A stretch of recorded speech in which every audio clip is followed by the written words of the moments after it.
Hey y'all, it's Shayna Lynn, about to turn up at the BuzzKlub. What's up, y'all? It's the Bull Chris, aka Young Toph, live from the 215. Make sure y'all turn in every single week to the BuzzKlub. Check it out, been to all day.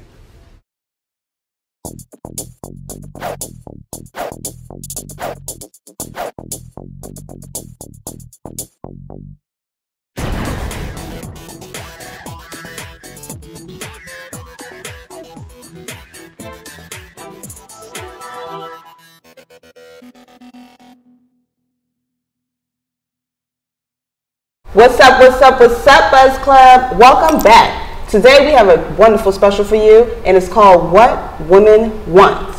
To my right, we have Lo. Lo, please introduce yourselves. Well, hi ladies, my name is Lo. I am a grad student, a social worker. I write, I do poetry, I'm also an actress. Yes, and Lo is also a socialite because I'm telling you, I see her from every event in the city. Why does it seem like you know everybody? Is that true? Partially. Partially, yeah. But some of the work that you do and some of the artistic stuff that you do. Right, I was outside at an early age. Yes. But honestly, I was into a lot of things growing up. So it was dancing, playing basketball, running track. Wow. So, you know, the more things you do, the more people you meet. Wow, you are like more than a triple threat. Thank you so much for coming on the show today. Okay, we also have Coco. Coco, I follow Coco's tweets on Twitter. You guys need to follow her. Coco, tell me what your Twitter handle is. Oh God, I almost forgot.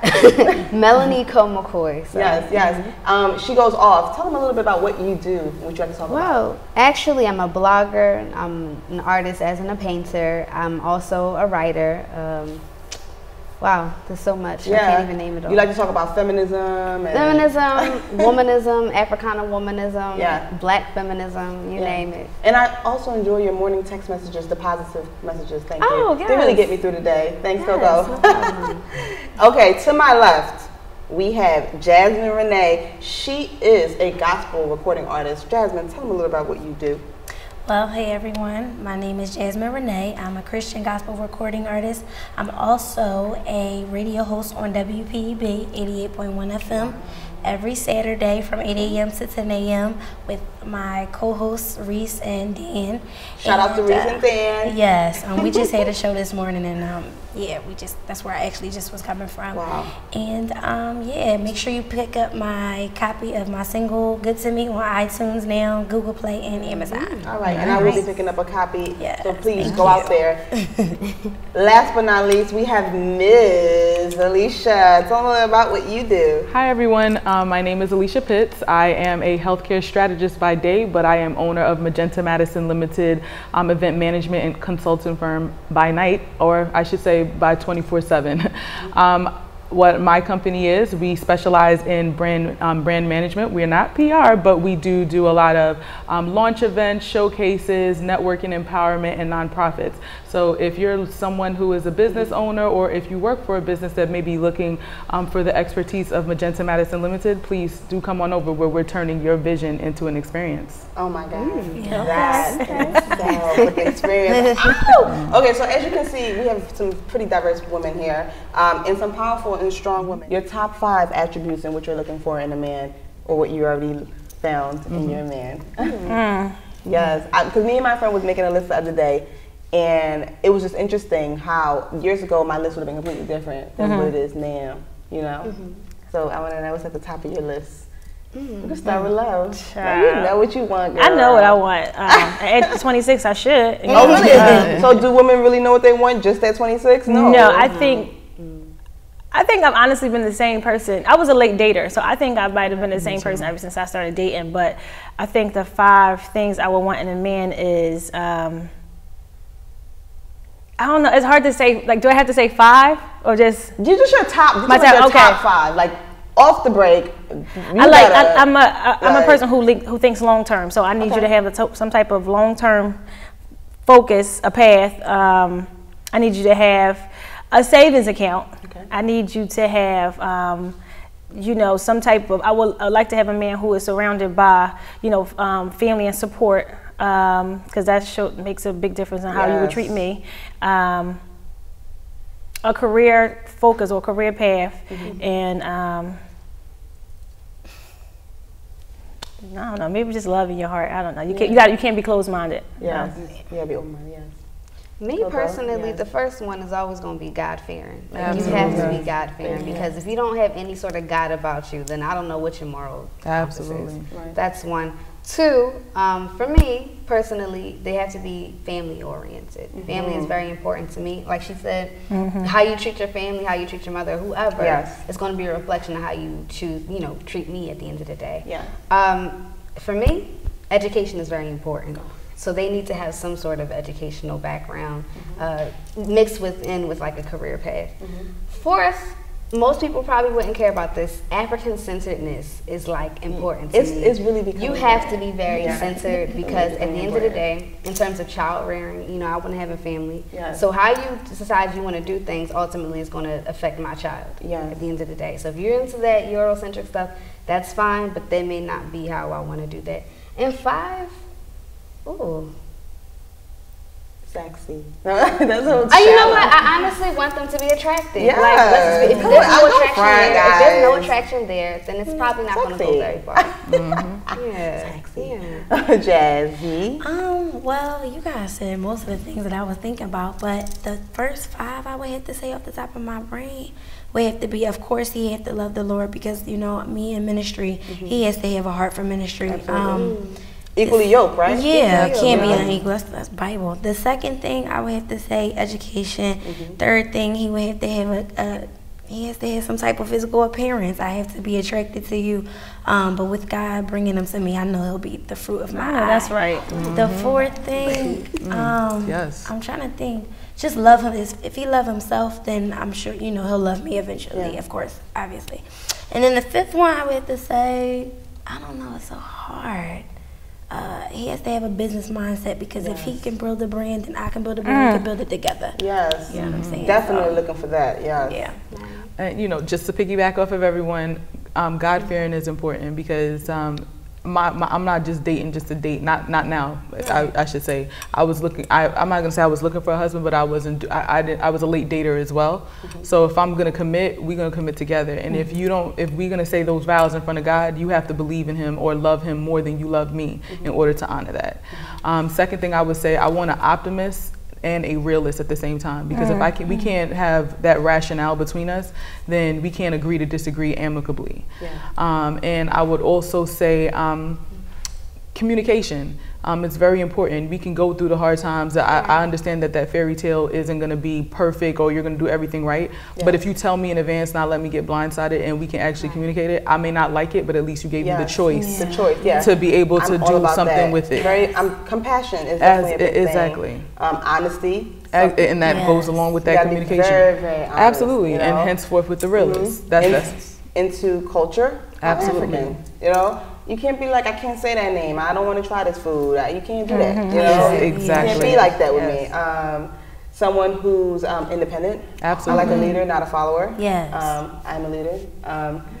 Someone who's definitely close to their family, definitely very important, but not too close, where you don't make decisions by yourself. So that brings you back to independence. And someone who has the heart to want to help humanity and change the world, because I'm into philanthropy. And my husband needs to know, like, whoever I'm going to be with, like, we need to instill this in our children, and this is something that we're going to do, is give back to the community internationally, however, whenever. You know, don't stop me, you know. Exactly. So those are things that are really important. So there you have it, fellas. You know, you think that, you know, some women, their list is totally different. The list is like banging car. Right. You know. Oh, we gonna get that if you got that the latest pair of Jordans. They can buy me some too. Money. That list is not going to be crazy. But I'll let you know right there, what we're looking for is something with a solid foundation. Absolutely. You know? So hopefully, you know, that's starting to put the little things out there, the buzz out there. Where can you meet men though? Like, where can young black women especially meet men right now? Happy hour. Happy hour, right? Like mixers and things like that? Seriously, you have the businessmen who go to happy hours, you have lawyers who go to happy hours, you have all type of, you know, successful men. If you want to change the kind of man that you're attracting women, you have to change your atmosphere. You have to change your atmosphere, your surroundings, okay? That means you can't go to that bar, that hood bar, and say, you know, damn, why I keep getting the same person? Why is Big Mom calling me? Because that's where those go to, okay? For real, keep it real, ladies. Okay, we're here to help empower us and help, because we want to see more people getting married. Because guess what, married people make more money. You know, healthy. STDs are out here, HIV, and African American women between the ages of 18 to 30 are catching HIV at a rapid rate. So we want to spread the message to be safe and to be with one partner and be excited about that, you know? So fellas, ladies, let's get together, let's connect. Okay, let's talk about sex. Let's talk about sex. Let's talk about sex. Okay, there's a myth that's going around that says that black women do not like to give oral. Is that true? Is that a true statement? It's not. I don't think so. It's not. Why do you think that we're the ones that, like, they make it seem like we're so corny when it comes to that? Like, why do you think? I think on some level we're picky about who we give oral to, and that may give the stigma that we're not, we don't like to give oral. But sorry, fellas, if she's not giving oral to you, she probably doesn't like you like that, right? So hint, hint. But also when you think about, like, you know, Caucasian society, that's like known, like their girls usually don't give it up as, you know, soon because they were giving that, you know, it's exactly. Like, oh, we'll give you oral instead, you know. But in our society, African American society, it's more we're like, what? That's like a special thing. Like absolutely. It's like a extra baby, like, you know what I mean? Like, it's not like, oh yeah, let me come just do this to anybody. Like it's like, no, like, first of all, because we already getting past the fact that we think in our mind like it's not righteous sometimes, or virtuous. Absolutely. But we don't look so virtuous doing it, you know. So it makes us feel like, are we on porn star status? So you want to do it with somebody that you're comfortable with, kind of. Absolutely. Right. Okay. And you know what? I'm willing to do porn star status for the right person. My husband is that right person. Okay. You know what I mean, so we can do porn star. I can hang from the chandelier as long as there's something to, you know, drop when I drop. You know, but we can do all of that. Okay. Ideally, we're all in our like early to mid to late 20s, right? How often do you actually like to have sex? Ideally, if you have sex, assuming that you've had sex in a stable relationship with somebody, like how many times a week are you really trying to get it popping? Seriously, like 5 on times average. 5 days a week. Okay, and it's 7 days in a week now. I concur. Once a day? I concur. Yeah, whatever, as long as it's like 5 days a week. It could be 5 days, yeah, but you wanted to miss me. You wanted to miss you a little bit and kind of want it. Exactly. It may not be full-fledged hair swinging, pulling, all of that kind of, but it'll be the variety. It'll be variety. So do you feel like as you're getting older, because you know you're 28, I'm 27, you're 26. Do you feel like your sex drive has changed? Because I feel like I'm educated more, so I want different things and I'm open to more. That word educated is good because you become educated about sex, you become educated about your body, you become educated about the men's body and what you like and what you don't like. So I think as I got older is when I got into it more. And you should, and that's why we're putting out the young ladies out there, like, don't be so fast to have sex. Don't you don't even know what it is. You know, when you're 12 and 13 and 14, I'm telling you, even when you're 16, like what young people were thinking back then, you got the wrong idea. Even now, you know, just wait a second, because as you get older, you will find out your body's going to change and what you're exposed to is different and what you're comfortable with. You know, and please. Don't let anyone coerce you into doing anything you don't want to do. Absolutely. You know, because you have those men out here, you know, who, and then you have those. I've heard females say, I didn't want to tell him no. You know, I felt bad. What does that even mean? Pity sex is not okay. What does that? I don't even know what that means. You're too grown to have pity sex. Exactly. Ladies. Check it out. Exactly. Okay. So, do you like initiating sex when you are in a relationship? I'm a dominant female, so I like to dominate, but I also like to be dominated. So I'll initiate. I don't have a problem with initiating. I actually enjoy initiating and just watching him squabble to, I guess, he's my prey. So, you know, just a little bit, just a tad.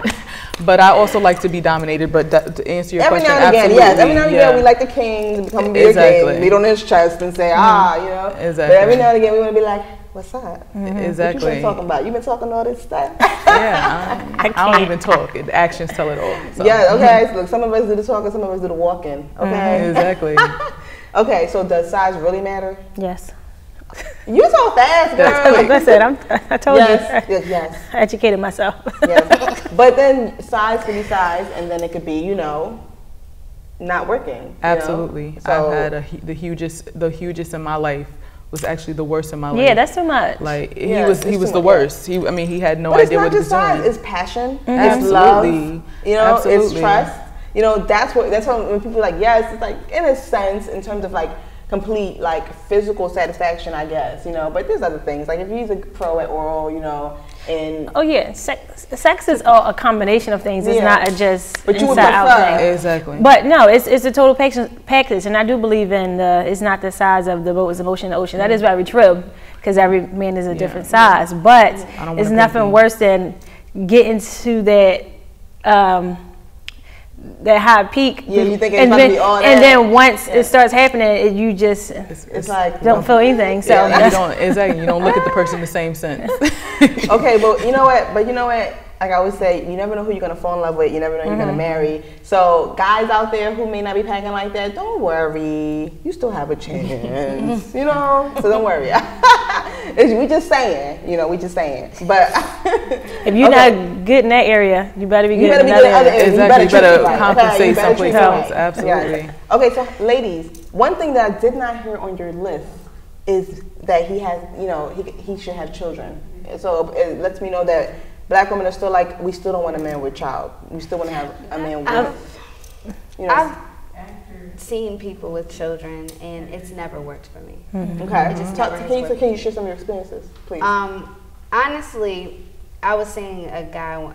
I think I've seen a couple of guys like this. Okay, because you tried. You really don't want to just put them in this box. I understand. Okay, tell the sisters they were how it went actually down. seeing me more than they were seeing their child. And that's like a problem. red flag went up. Yeah, like, that's absolutely no. You know, and for me, I can't do that. You don't ever want to talk about your child. Like you don't got about no pictures your up about your child. Like, in general, I would like to know that child? you're taking care of your child. And that doesn't Exactly. Right. That Is that doesn't show true? that you're taking care of your child. Yeah, go ahead, girl. So for me, that was something that I couldn't do. They would use excuses like, "Well, my child understands why I can't see them as frequently." What does that even mean? Oh, God. What does that mean? Please elaborate. What does that mean? Like that. That's crazy. So, for me, dating a man with a child for me is like off You the rather table. not. I would rather not. I would rather not. Even if you had money? Even if you had money. Okay, anybody else experience when you date a man with a child, it's just like two factors. Okay. They have the one whereas you know, either I want to do things with you, but I can't because you have your child. So as a person who has no children, it's like all right, you know, exactly. Like, all right, I'll, you know, but you can't next say time anything. then. But I want to go. It's a Friday night, Thursday night, Wednesday. I want to exactly. Why can't we go out? You know? Right, and then you have the guys who you always with you, but then they never see their child. So it just makes you think like, do I want this type of man to be my child's father? When I was growing up, you know, as a little girl, you play house and all that stuff. I used to always picture me in the house coming home, or my husband coming home to our child. So it is difficult, you know. I've dated guys who had children, but it's a lifestyle that comes with it. Exactly. There is. And I don't want. I feel like that's a whole separate relationship in itself, on top of the relationship that you have with that man. Yes. And it becomes a time where, you know, if they're going to have to choose, they might choose between you and the child. You may not get along. You don't know what the case is. But if they have to choose between you and the child, on one level you'll feel like, God, you know, I wish they choose me. But on another level, if they do choose you, you're going to feel some type of way because that's their child. So I feel like I never wanted that, only because of the same reason. I want our first child to be our first child, not, you know, and then some guys use it as an thing. Excuse. I know guys who, I told her I had to be with my daughter tonight. You know, so you how do you determine if he's really telling the truth or not? That's another point. But then again, at the same time, we don't want to be prejudiced against the guys with children, because look at our society today, especially the African American community. Like, so many women get with guys, have their first children, and then they're no longer together that are not married. So here we have a flux of single Black women and a flux of single Black men with children. So young people who are in their 20s. So what do you like? You fall in love with somebody, and then he has a son or a daughter, and even though you always dreamed it could be our first child together, it's kind of like you find yourself having to bend that standard a bit. Absolutely. From time to time, because this person's a great person and all this other stuff. But like you said, it almost never works. It really does, unless you have a child yourself with someone else. That, my friends, are a different story. That's a whole nother show, right? Yeah, it is. Like, we took the kids out together, but you know what? I'm sorry. No, go ahead. Well, I think it goes back to what you were saying as far as TV. We always see is baby mama drama, and I'm not gonna lie, I'm probably one of those people that's a little bit jaded as well by that same stigma. All I see is baby mama drama. So even though I've never been in that particular situation with dealing with a guy with a child, I instantly know I don't want it, because that's all I see is the negativity and not necessarily the relationships that actually work with a child. And I mean, that even brings me to even women who date men who are attached or in relationships or in married men. You know, you guys have heard of that? Yeah, there are websites actually to link up up adulterers. Really? Literally, yeah, absolutely. Wow. What? I mean, you're with the Lord, so I mean, we are all with the Lord. But you know, please. You mean as far as like adulterers? How do I feel about that? Yeah, it's like just. I mean, honestly, that's against the Bible, okay. and that's against, you know, that's stepping outside of marriage. That's you know, taking on a whole different relationship. That's living two separate lives. You know what I mean? And I just personally, I'm against that. But yeah, I'm against that. Yes, girl. Yeah. Do you have any friends and experiences? Oh yeah. You gotta say. No, I would say because I was 21 when I first graduated from college, and I met a guy, and I didn't know he was married until maybe like 3 or 4 months. But I'm not gonna lie. Exactly. But once I was in, I was already caught up emotionally, and so was he. And then he wound up getting a divorce. That's how deep it went. But he wanted too much from me at a young age, and I couldn't. That experience, I could never date anyone who has a girlfriend, a baby mom, somebody who thinks they're a girlfriend, somebody who still spends the night, somebody you're having sex with, nothing. It has to be purely me, and I'm all about you, you all about me. Wow. You know? Wow, ladies, thank you so much for being here. It's your girl Bridget Kelly, and you are tuned into the BuzzKlub.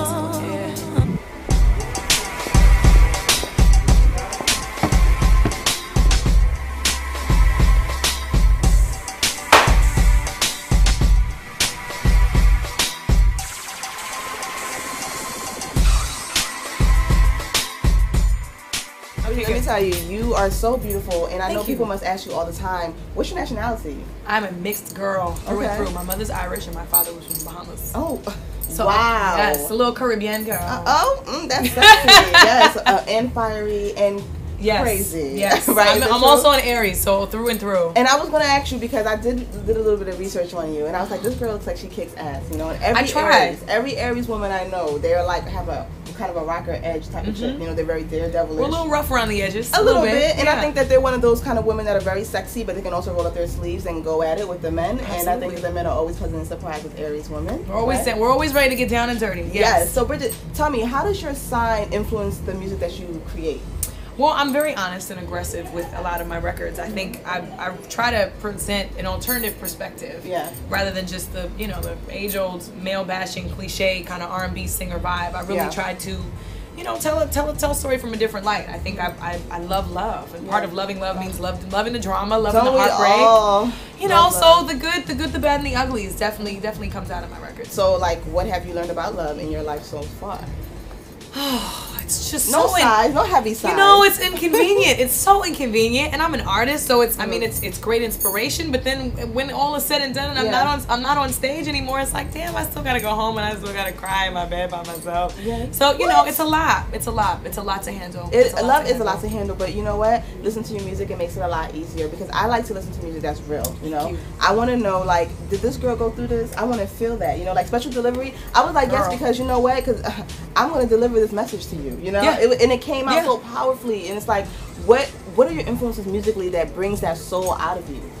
I really was inspired by women with powerful voices growing up, and I'm an 80s baby, so in the 90s the 90s was driven by women. Mary J. Blige, Mariah Carey, Brandy, Monica, Lauryn Hill. Those were my influences. Monica, Miss Thing. I mean that whole album. It did something. Before You Walk Out My Life. We didn't understand. Speaking of my soul. Didn't even know. Toni Braxton was speaking to my soul. I didn't even know. And she keeps on giving it. Another sad love song. I was in first grade. I didn't know what that was about, and I was. But it changed your life. Completely. And I know, like the Boomerang soundtrack, especially. I was just like, this is something else, The 90s soundtracks overall, Waiting to Exhale soundtrack, everything was just right. I think I've always been moved by music and by voices, and then later on, obviously, as I grew up, it became about the message and figuring out what I wanted to say and who I wanted to say it to. And I always felt like as a girl, I didn't really have a voice. There was no one that really stuck up for me, that fought for me. Exactly. And so I wanted to be a voice for those girls that really didn't have anybody to necessarily say what they felt or what they thought, either because maybe they didn't know what they felt that way, or they just didn't have the balls to say it. I think I'm a voice for the. And Bridget, girls. I also work in the community. I work at Boys and Girls Clubs, and I talk to my teens all the time, especially my young girls, about how important it is to find your voice, and what kind of advice do you give to other young women out there who are looking to find their own voice and looking to build their self-esteem, because it's so hard, especially in today's world, what our teens are dealing with. I think the biggest fear that everybody has is that it's not going to happen, that they won't find something that's going to give them value. And I think every process is trial and error. You have to be willing to fall in order to really make strides and be successful and be happy and really find confidence. Absolutely. I think if you're confident in yourself, so don't look outside of yourself, but look within yourself. Look inside, and the world will come to you. I've always found you figure out exactly what it is that you want to put out and what you have to bring. And you're like attract that. You know, attract that. With conviction in every stroke.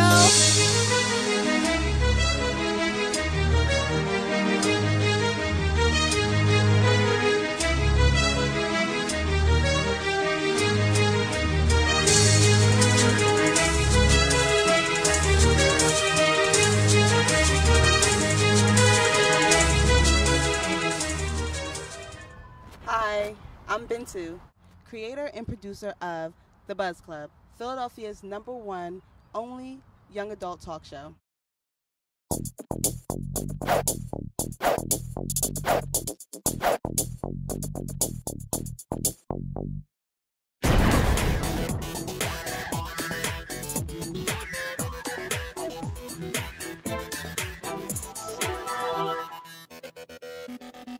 What's up, BuzzKlub? Welcome back.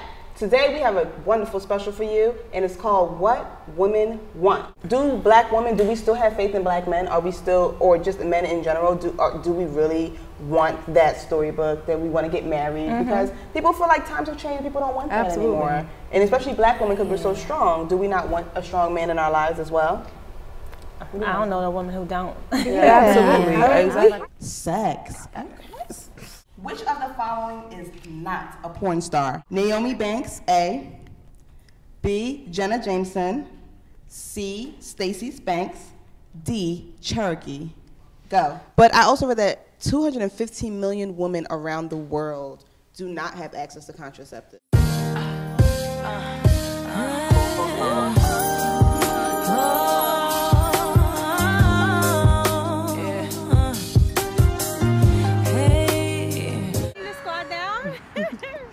So awesome. What's up, BuzzKlub? We are back, and I am here with the one and only Patrice of Girls Auto Clinic. Oh my God, Patrice! Thank you so much for having me today. Thank you for coming. Yes. The BuzzKlub is something that I created in 2011. After going to Howard University, I wanted to create a talk show that spoke volumes, that spoke what the young people were doing, thinking, that told extraordinary stories, that share independent artistry, independent music. The BuzzKlub has been on for 3 seasons. That's right, 3 seasons. Can you believe it? I can't. It seems like just yesterday when we first started filming, and me first enrolling into PhillyCam, paying my $25 membership fee. It's come so far, but it can go further. I need your support, Philly. I need your support, New York, DC, California, LA, everywhere, everyone. The BuzzKlub is for you. This is a show that's going to change things. This is a show that means so much. You know, with every day that the BuzzKlub grows, I know that there's a need for us to share young people's voices. We don't have a talk show out there that's focusing on those things.